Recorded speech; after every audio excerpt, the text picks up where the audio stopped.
Welcome to the Success Resequencing Project. I'm Debbie Ponticus. And I'm Jen Newman. Join us as we challenge the traditional definitions of success so you can build a fulfilling path of your own. Get ready for inspired, candid conversations while gaining tools, inspiration, and confidence to create your own authentic success story. Most 12-year-old boys spend their time playing video games, shooting hoops, or dreaming of their next pair of Nike sneakers. But today's guest wasn't doing any of that. At 12 years old, he was reading his first self-help book. Ron Mileti knew from a young age he was destined to use his unique voice. And after coaching thousands of clients all over the world with Tony Robbins, he is now the owner of Sucker Punch Life, a successful life and business coaching business, and an award-winning author of Miserable You, a handy guide to the unhappiness you're already following. Join us as we tap into his expertise and explore the connection between success and fulfillment. Well, Ron, thank you so much for joining us today. Jen and I are thrilled to have you here. Thanks for having me here. I really appreciate it, guys. Thank you. Well, we're really excited about today, and I think that our listeners are going to have a lot of really great takeaways from what you're going to share with us and the conversations that we're going to have. For sure. I think, to start us off, Success Resequencing Project is all about, telling the stories of people who have had pivots in their life.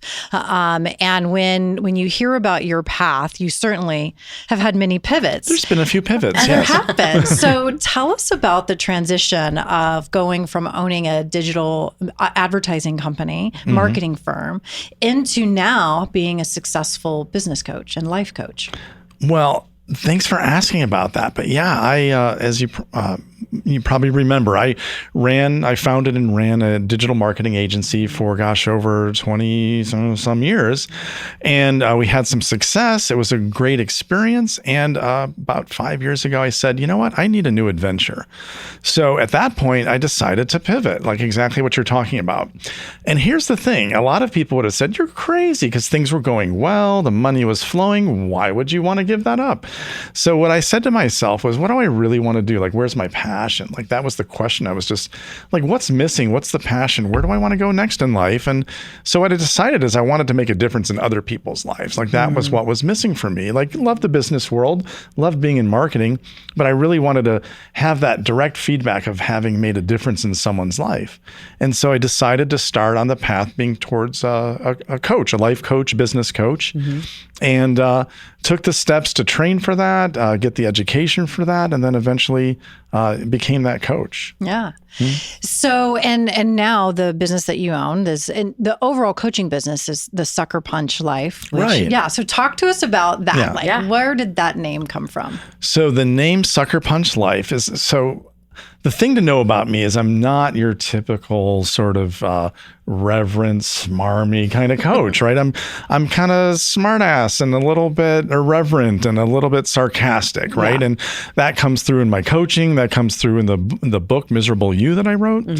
And contrast that with where I came from. So when I first started coaching, I went through a training program with Tony Robbins, right? So became a Tony Robbins coach. I was first a results coach, then a master coach, and coaching some of their top clients. And did that with people all over the world. Coached people in Europe and South America, Saudi Arabia, and of course, the US, Canada, even the Caribbean. People 18 years old to 80 years old, and from truck drivers to CEOs. Great experience, but what I found is that there was something I wanted to do that was more uniquely my voice. And so that's why I decided to move from the Robbins organization, great experience, but to move on to Sucker Punch Life. So why the name? You mentioned the name.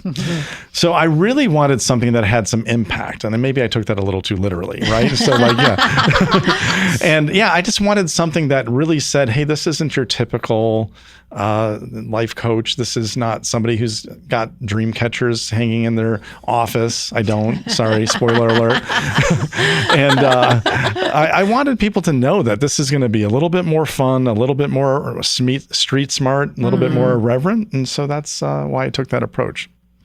How did you when you were going through that process, though, will you expand a bit on that inner knowing that you needed to use your voice in a different way? What was it about the other process that ignited that in you? Was it something that you always wanted to tie into your coaching, or was it more after you went through that path, you felt like, I'm going to add my own flavor to it with my voice? And how did you find that was going to be impactful to the client? Like, what was the impetus for that? Yeah, got it. So, Tony Robbins is the greatest of all time, right? Like he's a legend and deservedly so. So it was an honor to be part of his organization. And when I first joined Robbins Research International, I was thrilled to be reproducing faithfully Tony's content. Like over the years, he's been doing it for decades, amazing distinctions and tools. And I was tasked to reproduce that content with the clients that I was working with. And as time went on, I realized that there was something more I needed. There was like a unique voice and a unique perspective. I wanted to pull from different sources, not just Tony's content. Way. Yeah. And I wanted to do it in my own voice. And as I mentioned, I tend to be a little bit funny and sarcastic. And, there really wasn't that interest or space for that within the Robbins organization. They wanted, and rightfully so, they wanted people that would faithfully reproduce Tony's content. Yeah. And what I wanted to do is I got quiet. I asked myself, where do I want to go with this? And what I realized is I'm a leader and a creator. Like those are the two words that really came to mind, that I want to lead and I want to create. And so what they were looking for were followers and reproducers. And that's great. And it's understandable. That's what they needed. And that's why I just knew it was time to move on. And so I wanted to bring my unique perspective, my unique tone of voice to the space that often has this sort of overly sort of reverent kind of tone, and bring this sort of street smart aleck kind of tone to it, which I think is fairly unique. Yeah, for sure. Yeah. For sure. I mean, for you to even call it the dream catcher, like I understand where you're going with that, right? Do you like, have one? You have one. I do. And so we're going to go ahead and let me rephrase that. How many do you have? Only one. But I appreciate that about it, because I love the way that you have worded it from simple street smarts. There is something so important about that. And frankly, I believe that that's missing in so many aspects of life these days, which is just that practical, good-natured, street smart accountability that we all need. And it is a practical skill. Yeah. So I love that. And the irreverence, I think, is also important, because I think otherwise we take the wrong things too seriously. Yeah. And I think humor can be a pattern interrupt. If you're familiar with that expression, pattern interrupt, like we all have habitual ways of thinking. It's a pattern, and we can interrupt that pattern to have a breakthrough. And so humor is one way you can do that. And so I use that in my coaching. I do that in my writing, using humor as a tool. It's not just to yuck it up. It's also with a purpose, right? Yeah. Like to interrupt that pattern so somebody can have a new realization. I love that. Where did your humor come from? Like, where do you, if you My mama. Yeah. So tell me about that. I have a similar story, but like where did you start to realize there was a place for that? And, really tap into your style of humor? Well, it's a really interesting question, because I joked your mama, but it's really my family in general, and probably not the way you would think. So it's not that I inherited some family member's sense of humor. It was more like I used humor as a way to survive. Like my family was pretty challenging when I was growing up, and there was a lot of dysfunctional stuff going on. And I think I only, as an adult, became really aware with how like messed up it was. And I almost wanted to use a different word there other than messed up, but like, let's go with that. Okay. So, so I started using humor at a young age as a way to survive it, right? Like it was like a coping mechanism. Like a way to distance myself from what they were doing. Like I'm different. I'm over here observing and joking about it. And so I think that, I'd say 12, 13 years old is when I started getting a little bit sarcastic as a survival mechanism. And it's also when I read my first self-help book.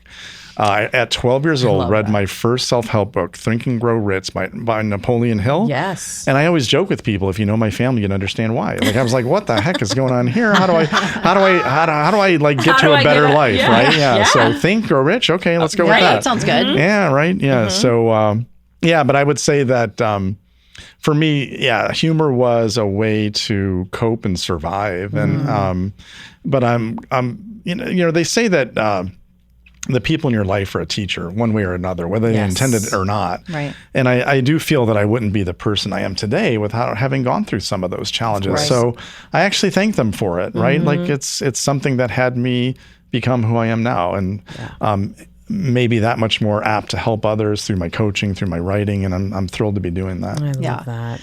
Well, and I think if you look at humor as almost an equalizer, right? Where if you're coaching someone and maybe it's a tough time or they're really struggling with an issue or a concept or having trouble, if you make someone laugh, then it allows, I don't know what endorphins it releases or what have you, but it just kind of levels it a little bit, brings you back to ground to say, there's things that are serious and you're going to help them through it. But then, you have to also learn that you got to laugh through life as well. Yeah. And they're called happiness chemicals, right? Oh, I like that. Serotonin, oxytocin, right? They're released when we do things like laugh. They're also released when we do things like, pet a puppy or, hold a baby or hold hands with someone. So there's physical reactions the body have to things like laughing. And so it absolutely opens up a new possibility of thinking, right? Our mind opens up where we might be focused on a problem. And if we suddenly are laughing, well, we're suddenly able to reconsider the way we were thinking of it and can have that, opportunity for a breakthrough we might not have had otherwise. Yeah, for sure. It's actually one of my favorite lines in Steel Magnolias. Which laughter through tears is my favorite emotion, where it just is, it's so powerful. Amazing to hold both in your hands at the same time, right? Yeah. It's a powerful thing. Yeah. Love that. How especially after coaching thousands of people, how do you define success and how does that compare for you to fulfillment? Got it. Great question. You guys have thought this through. So well, just a little bit. So as you mentioned, I've coached many people, thousands of sessions, people all over the world, all kinds of walks of life, 18 to 80 years old, CEOs, truck drivers, TV celebrities. And it was a real honor coaching all of them. So the younger me defined success as monetary success, financial success, right? I was young, I was hungry, I had nothing. I remember when I was young, somebody who was giving me some advice asked me, what are your net assets? I'm like, net assets? Well, let's talk about debt, right? Gross debt. Yes, exactly. I mean, I didn't have net assets until, I don't know, my 30s probably. So no overnight success here, right? So when I was younger, I was hungry for that, like the moving up in my career, moving up in finances, and that's understandable. That's that phase of life. But I would say that today I define success completely differently. So I've gotten some success, and I suppose that part of my life is satisfied. But at the same time, I also know that success in terms of finances or career is very distinct from success in terms of happiness or fulfillment. They're really distinct goals and they're distinct accomplishments. I've coached a lot of people who have had great success on paper, right? They're entrepreneurs, they're multimillionaires, and they're miserable. I had one client who drank himself to blackout every night. And though he was a multimillionaire, his kids hated him. They wouldn't talk with him. And, we had a series of sessions to get at the heart of it. Like, why was he drinking so much, right? What was that about? And we came to realize that it was meeting a need to reconnect with himself. It was his time at night to be alone with his thoughts. And he was able to connect with himself and basically empathize with himself. Hey, buddy, if nobody else understands you, I do. And he was using that time while he was drinking to reconnect with himself. We said, well, okay, well, that's the real need that's being met. Let's meet that need in a more positive way. Yeah. So we looked at things like breathing exercises, meditation, even self-talk, so that he could reconnect with himself in a much healthier way. For him, one of the things that was most successful was having spontaneous trips out of town. Now, he had the finances to do that. So on a Friday afternoon, he'd say, you know what? I'm going to Maui or whatever. And he would jet off by himself and just spend some time by himself. And so he was able to find new ways to connect with himself in a much more positive way. So to me, to have that kind of impact on someone's life, right? That's my new definition of success, to make a contribution to others and make a difference and see, like, no kidding, something happened out there in the world that wasn't going to happen otherwise. Yeah. Something positive in someone's life.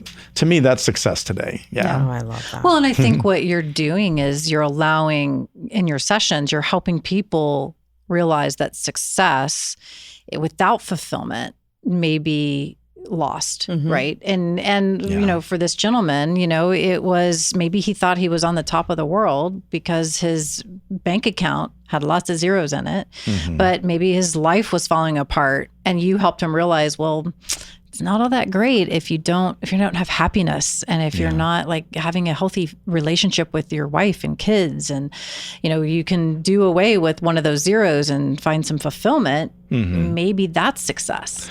And I often think they can coexist, right? So like a lot of times people will believe like they have to choose between one or the other. They have to be either, you know, Bill Gates or Mother Teresa. Right. And I say they can coexist, right? Like you can be successful.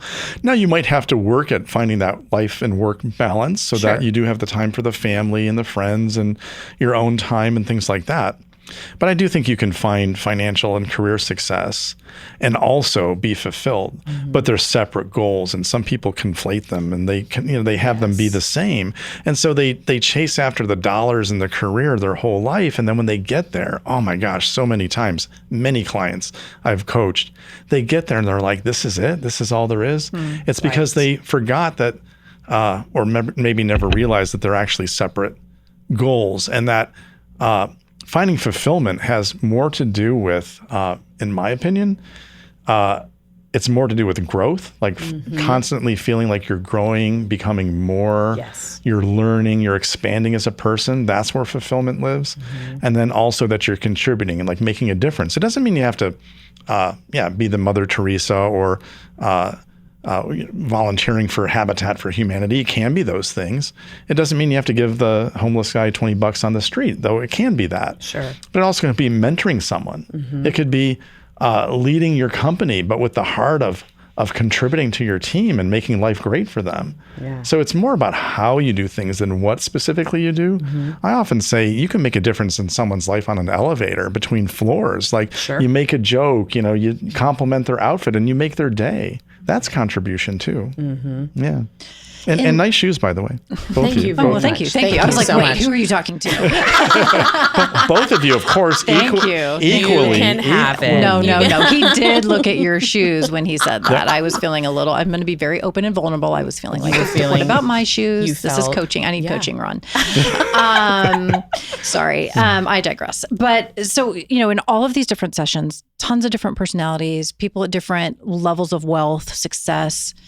Have you found some commonality? Have you found some things that you're like, interesting, there's a common theme that I see? 100%. Yeah? Can you tell us about some of those? Yeah, I would say that human beings are human beings, no matter what their background, their age, their ethnic background, their country of origin. It's one of those experiences where I just wish everybody could have this same kind of experience where they get a chance to meet and talk with people from all over, all kinds of backgrounds. There's more in common than we are different. Like there's just a design to human beings, right? Like we are a certain way. One thing that's really common, I'll share with you and thus your listeners, is we all have two primary fears. Okay. Yeah. So like everyone's going around with these fears. So here's what they are. It doesn't matter your background, your level of success. They've actually done studies on this, and A-list celebrities have this. Billionaires have this. And what it is the first primary fear is we all fear that we're not good enough. Right? Yep. For sure. Like we all Yeah. are going around with this fear that we're not good enough. And there's different versions of it. Like Yep. I'm a fraud Yep. or I'm a phony or I don't deserve my success. Right. But it's some version of I'm not good enough. Right. And we all are going around with this. And the other primary fear is that I'm not going to be loved because I'm not good enough. Right. So we all want to be loved. It's part of survival, right? Like we want to be good enough and we want to be part of the group and as a survival mechanism. Like human beings are social animals. They want to Yes. be in a pack, right? So if the other monkeys reject me, I'm not going to get my bananas, right? Right. So we all have this innate need to be accepted and loved and be good enough to deserve that. And once you realize that, and that everybody you're talking with has that going on in some version, it takes a lot of the teeth out of it. Because a lot of people are going through life with that fear like right in front of them. And once they realize that everybody shares this and it's not going anywhere, it's always going to be there. But you can reduce its intensity by just noticing it. Like, oh, there's that fear again. It's popping up. And There then it just ask is. yourself, what are you committed to in that moment instead? Like, what do you want to do with this moment? Because that fear's not going to go anywhere, but what are you going to do in spite of it? In spite of it. Yeah, in the face of it. Right, yeah. That's interesting. I think you're absolutely right. I mean, when you say that, you're like, yeah, I have that. I sense that a lot in a lot of different ways. Well, especially you, Debbie. Listen, I am your perfect poster child. I know. Listen, I know. This is Shoes, now turning this. into I need to be on a couch, and here we go for my session. No, but I can see that in a lot of what I do is when I feel some resistance personally, internally on pushing forward on something, it is a lot about fear. And the fear is about, is this going to be real received? Right. Are you going to be loved? Am I going to be loved? Right. Is it going to be, are people going to appreciate what I'm doing for them or in any way, anything that, whether it's with real estate, whether it's with this, venture that we're doing now with this success resequencing project, there's a lot of unknown. It's the fear of the unknown, right? Right. But that fear, and I think that's where we have to find like the courage and the will to say, like you just said, what are you going to do in that moment? Like, how do you break through it? And it's in every aspect of life, like even in the corporate world, right? I'm afraid I didn't meet my KPIs, and so my supervisors will not be praising me like I would like to in my annual review. I'm not good enough and not going to be loved. That's corporate speak for that, Exactly. right? So it's everywhere. Yeah. Well, and everywhere in corporate and in just personal life too, like anyone who's struggling with whether it may be addiction or anything like that, to your point, it's probably based in some kind of a fear and wanting to be loved and the fear of not being loved. So, well, you've just solved the world's problems and You're welcome, we appreciate world. you for that. Yeah. You heard it here first, folks. You heard it here. Yeah. That's it. And scene. And see. What are some tips or advice that you would give to someone who may be, so you get a phone call, okay? It's a new client. So I'm going to switch my question a little bit. How do you engage initially and identify what you need and how this person needs your help? Got it. So, yeah, great question. So I have a coaching questionnaire that starts off the process, right? So I ask some questions to get people thinking. And some of those initial questions include things like, 3 years from now, where do you want to be? What goals do you have for the next 3 months, the next 6 months? Now, sometimes people will immediately know what that is. And sometimes they have no idea, right? So for the people who know what that is, we can be often running towards those goals, right? Sure. Like we look at the end state that they want and we break that down into some steps, create a plan, work the plan. I hold them accountable and we get there.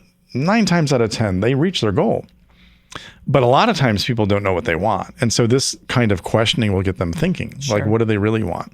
Now, here's what happens a lot of times is that they think they know what they want. And then through coaching, they start to realize what they really want. Right. So they might be the kind of person that's chasing after that promotion or the next, chunk of money, whatever it is that they're trying to do financially. And then they might come to realize that there's something else missing, right? Maybe it's a relationship. Maybe it's deepening a relationship. Maybe it's being there for their family. Maybe it's expressing an avocation that they've never made time for. So a lot of times there's some aspect of fulfillment they haven't really started to look at, because our culture, especially here in America, right?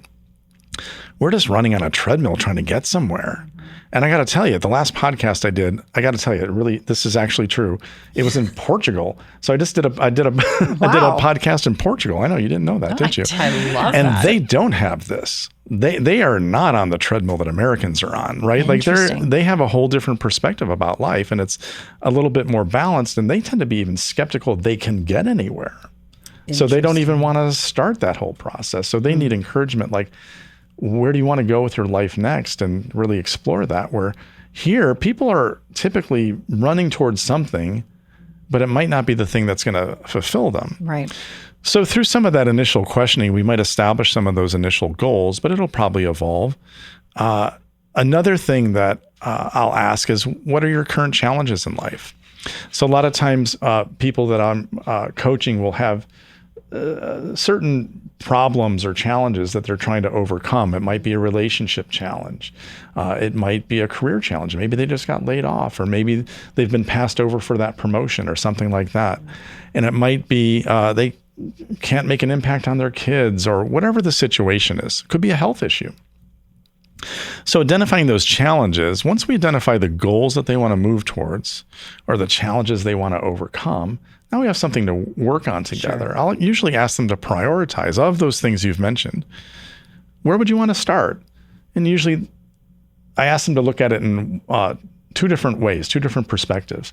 One is, what are you most excited about? Like, which of these goals or which of these challenges are you excited to work on and start moving forward right away? Or which of these challenges is so great you need to get it out of the way as soon as you can? And so we'll prioritize that way. But I'll also reassure them that, gosh, one step at a time, we're going to work on all these things, and we're going to move towards those goals one step at a time. Now, that usually means creating a plan, and it's also shifting thinking. A lot of times people will have some kind of disempowering beliefs. A lot of times those are in the form of stories that they're telling about themselves, about the world, right? So here's a distinction for you and your listeners, right? There's facts, they're observable, they're objective, they're not debatable. And then there's stories, which are narratives, they're interpretations. By their nature, they're debatable. And a lot of times people will have their facts and their stories overlapping. In fact, sometimes identical, that they believe their stories are the truth. And so when we can pull them apart again and say, hey, you know how you believe that you can't get there from here? Let's take a look at that. Is that really true? Like, with a capital T? And once they start to see that it's a narrative, it's an interpretation that they've been telling themselves over and over again, and it's limiting their ability to move forward, once they can realize that, they can have a huge breakthrough. Because they can create a new story. How about a story like, I'm getting there one step at a time, or I'm on my journey and I'm on my way, or I'm exactly where I need to be right now. You know, those kinds of stories are just as equally true, just as equally made up. Which one do you want to believe? Which one empowers you to be at your best? Yeah, interesting. So let's talk about your book. Okay. So, unless you don't want to. No. So talk to us about the journey of getting there, and then give us a little bit of a deep dive into why you wrote the book and what's it about. What's it about? Okay, so the book we're talking about is Miserable You, a handy guide to unhappiness you're already following. And it's a really sarcastic and funny, irreverent take on self-help books. In fact, it's a parody of a self-help book. It's actually teaching the reader how to be more miserable. Like, you've been dabbling in misery for years. Let's level up your game. Let's go for it. Like, let's get in there. Success. Let's get in the muck. So the book is, what it's stealthily doing is trying to get people to realize the things they're already doing to make themselves miserable, so they can start noticing when they're doing that and stop doing that. Stop torturing themselves, right? So it's ultimately the ultimate pattern interrupt is really it what is a pattern interrupt. Yes, I call it the anti-self-help book, but it is it's a way to get people to notice that sort of habitual patterns that they have and to interrupt that pattern so they can start to notice it. It's one of those things where once you can get someone to see it from this perspective, it's hard to unsee it. That's right. You can't. So the next time you do that bad habit, that like habitual bad thought that's not supporting you, you can't not hear it from the book's perspective anymore because you've just been through this sort of journey of sarcasm, right? So, but what got me there? So for years I wanted to write a book, and for years I didn't write a book, right? And I'm sure there's a lot of people that are listening that might relate to that. And Debbie, and we do. Debbie, I'm looking at you. I know. When's your book coming out? When's it coming out? So yes, soon. But for years I wanted to. I started my career in marketing as a writer, and I was a writer and creative director in writing TV spots and radio spots and print ads and things like that, and won a bunch of awards for my work. So I knew I was a writer. I knew I wanted to write a book someday, but then I didn't. Why? Because I never made it a priority, right? It was always the project that got the remains of the day, the scraps of time that were left over. Yeah. Right. And so what I did about a year and a half ago is I said, no, this is the year I'm going to write the book. And so first of all, I said, all right, this is my commitment. I'm committing to it. That's where it started. This is the result I want, is at the end of the year, I'm going to have a full draft of this book. And then I created a plan, one step at a time. Totally. I said, create an outline. That's step one. Assign those chapters to a certain length of time, typically a month. I would try to complete a chapter per month over the course of the year. And I got family and friends to help review and edit and give me input. I would then refine further. And at the end of the year, I got there. The biggest breakthrough for me was reserving time on my calendar to work on the book. Yeah. So for me, it was Saturday and Sunday morning, and I would start before my family was up, and I would use 2-3 hours early in the day to write. Yeah. And I really enjoyed the process. That helps a lot, right? Yeah. Like if you don't like to write, don't write a book. But I love writing, right? Like I would laugh at my own jokes openly, right? So I'm like, I'm hysterical. Dad's in there writing his book again. Yeah, you know? exactly. For sure. Yeah. So one step at a time got there. And at that point, it was then laying out the book, getting the design of the book.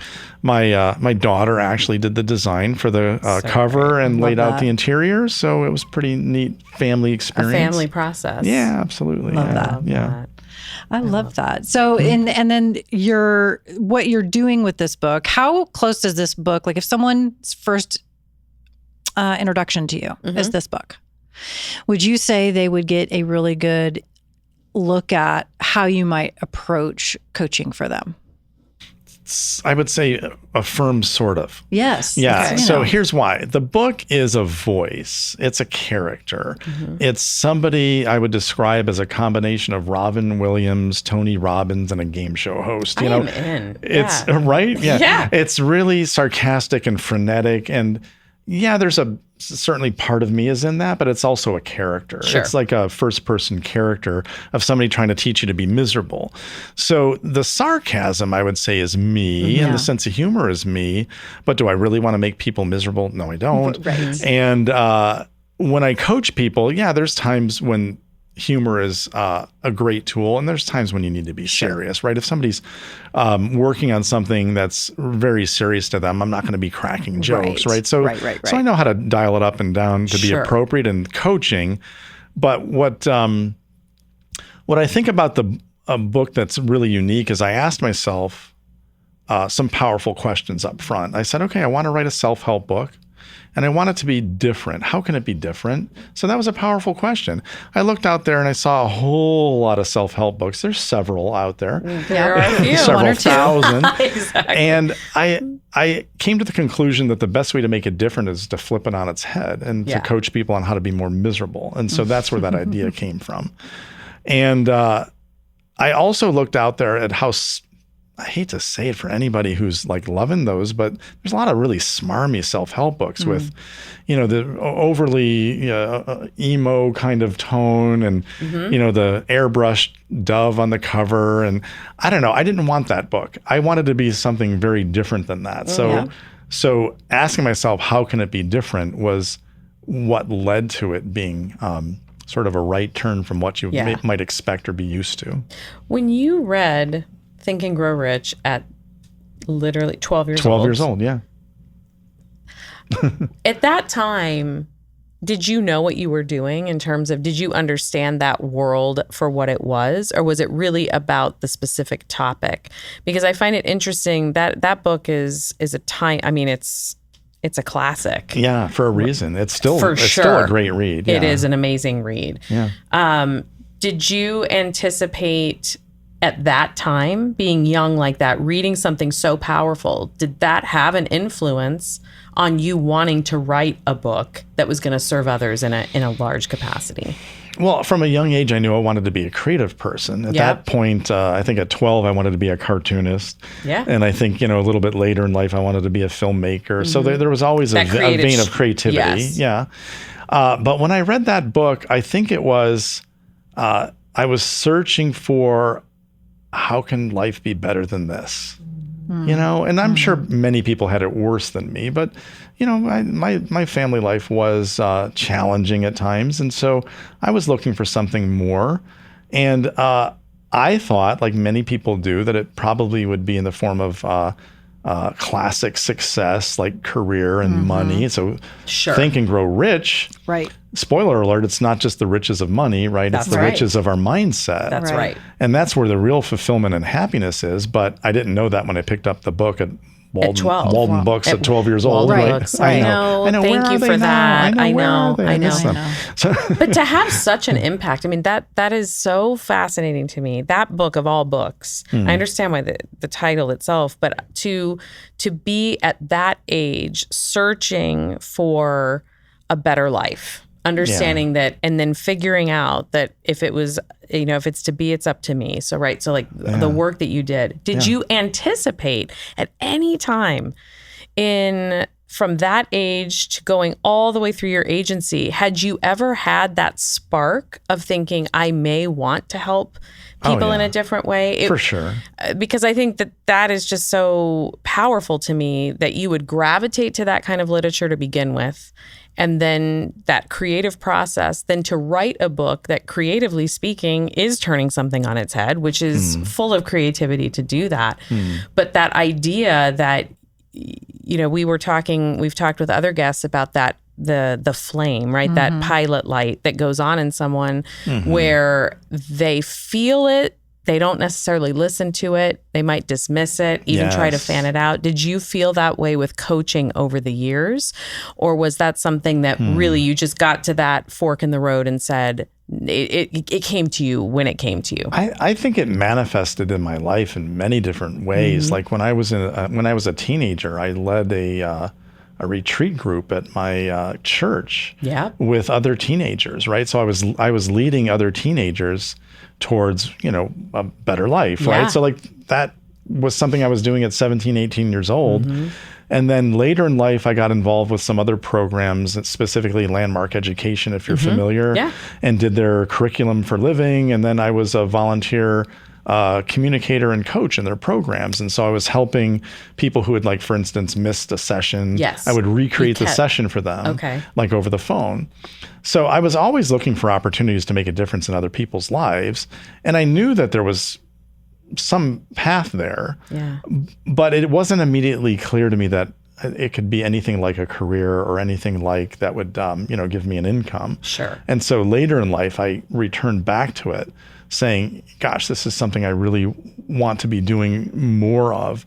Less so for the money, though there's some money involved, but it's more for making that difference in other people's lives and an opportunity to, like, especially with coaching, to feel it one-on-one with people. Or sometimes I coach groups as well. Like I'll coach a team within a company or something like that. But to get that immediate feedback is just, it's gold. Yeah, right? Yeah. Well, this, I think, has been, I think that I'm inspired by your story about the transition you had, that you made this commitment to, at a young age, really, to try and contribute back and be creative. And in our mission, our audience, we call those who I think will believe in what we're doing creative contributors. Yes. And you've literally said those words this entire time. So welcome. You're in our pack now. All right. So and we did that because we do feel like that people who are in the state of needing something more, or in a change in their life, or wanting to have the encouragement to try something new, that a commonality will be that there's something in them that needs to be creative, that there's something in them that they feel like they need to mold something. And that by creative, that doesn't mean that you're going to pick up a paintbrush or that you're going to draw, or it's more about a mindset of thinking outside the box. Yes. Doesn't mean that that isn't what you do, but we're coming at it from an approach of just, how is there a different way to accomplish this goal? And how can I be creative about my success path?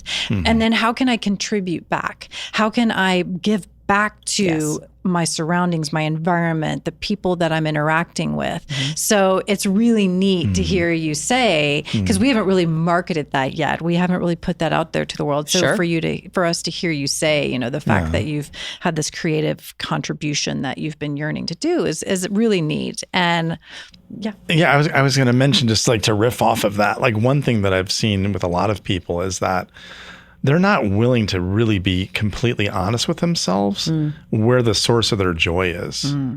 So a lot of people will look at society like, where should I be? What should I be doing? How can I be successful in society's expectations of me? And I think the process to be fully happy and fulfilled is the opposite of that. It's to look internally. Like what, just observe in your life. What are those moments that gave you joy? Those are clues to what really gives you joy. It's not going to be the same for me or you. Certainly not for Jen. She's got her own thing going on over there. I'm already having joy with my dream catcher. Okay, yeah. But you gotta, all kidding aside, you gotta look to yourself, like what actually makes you happy, and start to observe that, and that's giving you clues what you might want to continue to pursue and chase down and make into that career or avocation. Love that. Well, thank you. This, I think, has been amazing. So where can our listeners find you if they're interested in coaching or your book? Absolutely. So if you're interested in coaching, you can go to suckerpunchlife.com, and you can then learn a little bit more about me and my approach to coaching, and send me an email through the website, and or send a you can call me, leave a message. If I don't answer, I'm happy to return that. Yeah. And then with the book, you can find Miserable You at miserableyou.com, and or you can just simply search on Amazon Miserable You, and you'll find it. Wonderful. Perfect. Yeah. Amazing. Thanks for Ron. spending Thank the you so afternoon much. with us. Thanks, we guys. really appreciate it. Oh, I appreciate being here. Thanks for joining us. If you loved this episode and know of someone who would find value in it, please spread the word and share it with a friend. We are passionate about redefining success, and it would mean the world if you could help us get our mission out to as many people as possible. Please take a moment to write a 5-star review on Apple or Spotify. You can also hit the subscribe button to stay up to date with our latest episodes. Connect with us on Instagram at Success Resequencing Project, or via our website at www.successresequencing.com. We'd love to hear your story.